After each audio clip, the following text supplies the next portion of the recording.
Ce que je peux dire de mon expérience, c'est que le gorille est très calme, très doux, très pacifique. Et donc, je pense que l'avantage du gorille, c'est qu'il est gros, donc il peut se défendre dans les moments de vulnérabilité, parce que sinon, pour moi, c'est un gros boubou. C'est pas le King Kong qu'on voit dans les films. Le gorille sauvage fera tout pour éviter la confrontation, à moins qu'il sent que sa famille est menacée. Là, il va bien défendre sa famille, mais l'objectif, ce sera jamais de tuer, mais ce sera juste d'écarter la menace.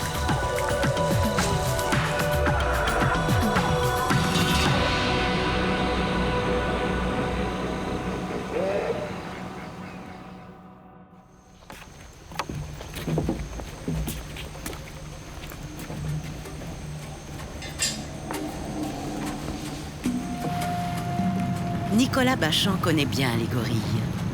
Depuis 2007, il est responsable d'un centre de réadaptation et assure le suivi vétérinaire des gorilles victimes de braconnage.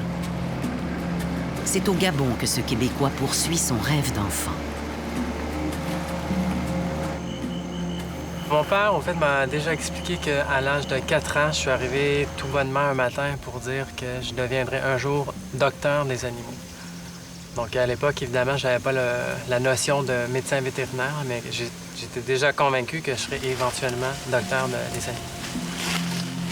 Au Gabon, la chasse à certains primates est légale et largement pratiquée. Bien qu'ils soient intégralement protégés par la loi, des gorilles adultes sont encore trop souvent tués par des braconniers, laissant derrière eux des bébés orphelins. Le projet Gorille Fernand Vaz, pour lequel travaille Nicolas Bachand, poursuit 2 objectifs. Fournir un refuge aux gorilles rescapés et les retourner en milieu naturel lorsque cela est possible. À l'ouest du Gabon, le sanctuaire accueille sur l'île Evengué des gorilles qui ne pourront être remis en liberté parce qu'ils n'ont pas les habiletés requises pour survivre dans la jungle. C'est le cas de ce gorille des plaines de l'Ouest, pesant plus de 180 kilos, qui vit maintenant en semi-liberté au sanctuaire. Ça fait presque 4 ans que je travaille avec ma béquille. Au début, moi, j'ai trouvé que c'était un gorille qui était très agressif. Je me souviens la première semaine que j'ai passée au Gabon, c'était ici à l'enclos, à l'observer. Et c'est un gorille qui se promenait beaucoup par méfiance. Et là, aujourd'hui, de le voir assis, tranquille, comme ça, on sent qu'il sait qu'on va pas trop déranger son horaire, qu'on va respecter son espace. Pour l'aider dans son travail, Nicolas peut compter sur l'assistance de Landry et de Jean-Louis, des soigneurs gabonais qui font partie du projet depuis les tout débuts. La fiche ici nous permet d'avoir une sécurité et de pouvoir bien étudier les gorilles, de leur comportement et de ce qu'ils font. Et pour moi, c'est comme si je me familiarisais avec eux. Donc, ça fait partie de ma famille. Donc, je dois les connaître comme je connais ma copine, mon fils, ma fille à la maison.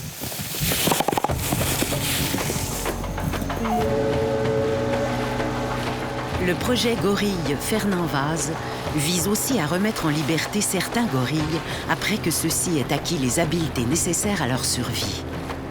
Tout près du sanctuaire de l'île Evengué se trouve l'île Oriké, qui sert de lieu de transition et d'apprentissage pour 6 jeunes gorilles orphelins.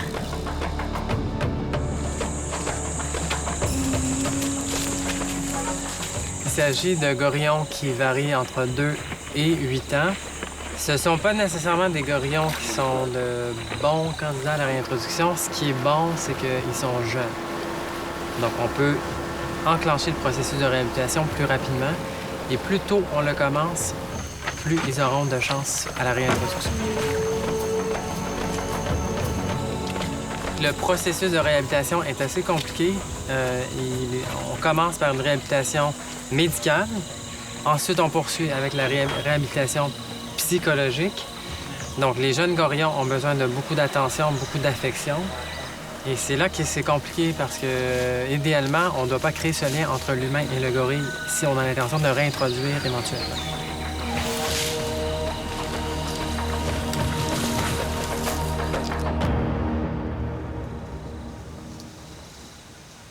La réintroduction des gorilles en milieu naturel représente tout un défi. Comme les jeunes orphelins n'ont pas eu la chance d'apprendre avec leur mère, c'est à Nicolas et aux soigneurs que revient la tâche de leur enseigner les notions élémentaires. Un gorille consomme environ 40 à 50 % de la journée.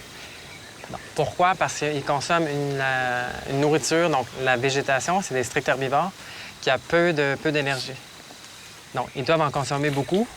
Et en plus, ils ont un sécom, ou donc une partie du gros intestin, qui leur permet de convertir une feuille, donc 70 % de la feuille en énergie par rapport à un humain qui a la capacité de convertir 7 à 10 %.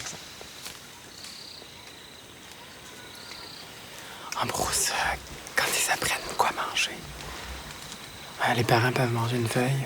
Et là, eux, pour identifier la feuille, ils viennent sentir. Proche, pour savoir c'est quoi exactement.